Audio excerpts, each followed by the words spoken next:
With around a 50% win rate across competitive and casual gaming, Space Wolves are in a good position to hunt their prey in the tabletop.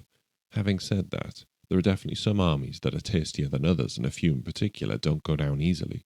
So, statistically at least, who are the best factions for Space Wolves to face? Who can you go up against feeling more confident of your chances without getting too complacent? In this video, we're going to take a look at the positive end of the table and the factions that Space Wolves are currently finding victory against in the name of Russ. Welcome to My Mini Grimdark.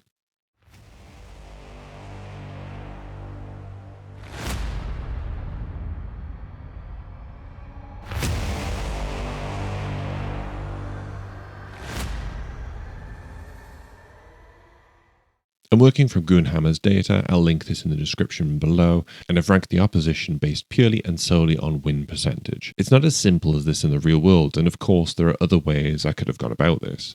How you build your force and your playstyle, as well as your individual skill and experience, might all cause you to raise your eyebrow at some of these. That said, this ranking makes for a great indicator of where Space Wolves are having the biggest chance of success in general, and is a curious look at how a relatively balanced faction like Space Wolves absolutely has favourite and more challenging opponents. So, starting right at the bottom, and the army that Space Wolves have most success against, Imperial Agents.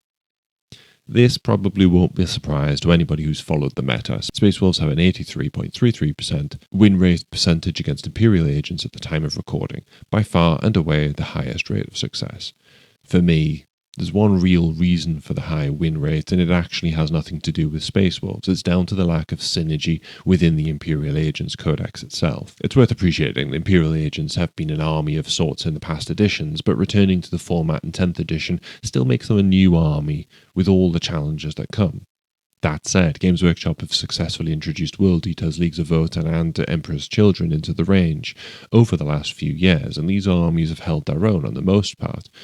Each has had its turn at the top table, despite having limited ranges of units to choose from. I suspect the problem for Agents is that Games Workshop have maintained them as an assortment of units designed to ally into Imperium armies first, with the option to field them as an army in their own right second. This feels like it's split focus a little, and rather than Imperial Agents having specific and dedicated units, it's a bit of a soup of Imperial Agents and units from other armies like Adeptus Sororitas or Grey Knights. Their detachments then lack synergy with these units unless you go all in on one or the other, which feels like it goes against the diversity of units in the Codex. Frankly, from a competitive perspective, it's a bit of a mess, and Games Workshop haven't had the motivation to try and fix it. I should say that Imperial Agents are fantastic fun in narrative and crusade forces, and actually come into their own in these settings. Anyway, Space Wolves enjoy eating Imperial Agents because Imperial Agents struggle to create synergized and structured forces that will allow them to compete more readily, except in the hands of the most skilled players. Next up versus Space Wolves is Tau Empire. I'll be honest, this one doesn't surprise me either, as one of my regular opponents is a dedicated Tau player, and since the beginning of the edition, even before Space Wolves Codex was released, has struggled against my melee armies, despite being a fantastic Tau player in their own right. Tau do have a few melee units, but against dedicated melee armies like Space Wolves, these units shy into modesty and will rarely be able to compete in close quarters across the game, so Tau need to lean on their strengths, ultimately revolving around ranged firepower. This is ultimately problematic in Warhammer 40,000 10th edition.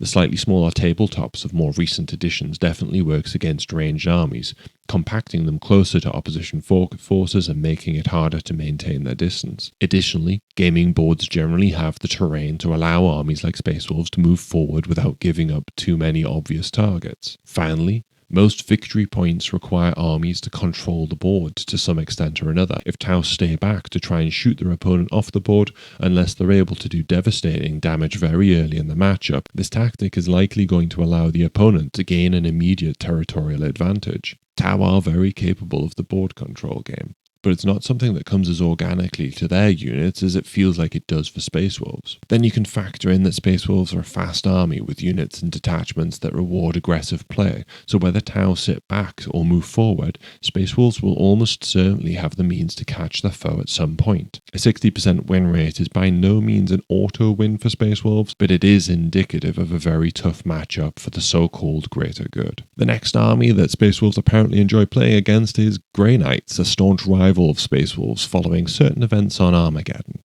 It seems with a 60% win rate against their very tentative allies, Logan Grimnar is currently sitting happy. Similar to Imperial Agents, I suspect Space Wolves' success against Grey Knights is less about Space Wolves as a faction and more about Grey Knights. It's still early to see if the new Codex changes things for the Space Marine Psychers, but 10th edition has been one of a bit of an identity crisis for the Force, which is a real shame given that they have the potential to be a very unique faction with their lore and aesthetic. The detachments and stratagems are pretty strong, but many of their rules prior to the new Codex were only strong situationally. Whilst their abilities to return to reserves are obviously really useful, bring a pretty elite army against armies that can put out lots of bodies on the table and move fast, this form of shenanigans becomes a little more restrained. The lack of a psychic phase in 10th edition has definitely hurt Grey Knights too, in my opinion, where this gave them a phase in the game where they could dominate other armies. Psychic powers being rolled into datasheets and other phases has mitigated this, and I'm not convinced Games Workshop has solved it for any of the factions that previously enjoyed this part of the game. The Thousand Suns as a mechanic feels very interesting and a good stride in the right direction. Space Wolves won't mind Grey Knights jumping off and on the board in most matchups, with high mobility and aggressive play, as well as the capability of spreading across the table without feeling too thin. They can mitigate their rivals' tactics and force their opponents to play a different game, one that will generally suit Space Wolves. With a 58.79% win rate, Space Wolves are seemingly well equipped to take on the mass infantry or mobile armour of Astra Militarum equally. You could draw parallels between the reasoning here with Tau, since Imperial Guard generally function as a ranged army, and any melee units they do have are often going to be outmatched against Space Wolves.